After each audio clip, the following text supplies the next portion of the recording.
Sudarlun, tim gabungan Satgas COVID-19 bersama Satreskrim Polres Biren, Polsek Kota Juang, Satpol PP dan WH menutup Cafe Biren Party di ruas Jalan Biren Takengon.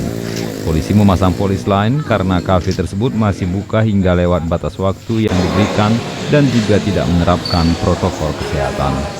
Tim yang dipimpin Kasat Reskrim Polres Biren AKP Fadila Aditya Pratama bersama puluhan personil bergerak sekitar pukul 23.00 waktu Indonesia Barat Minggu 23 Mei 2021. Setiap kafe diingatkan untuk menerapkan protokol kesehatan dan menutup usaha sebelum pukul 00 waktu Indonesia Barat. Saat petugas melintas di Cafe Biren Party sekitar pukul 00.15 waktu Indonesia Barat, Senin 24 Mei 2021, tim melihat masih banyak pengunjung dan masih ada aktivitas penjualan.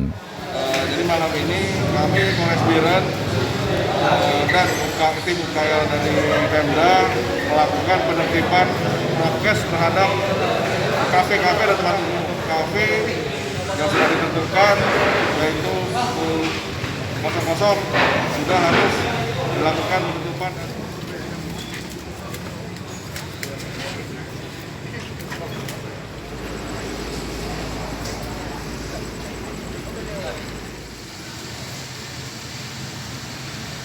Dari Biren, Yusmandin Idris, Rambion TV.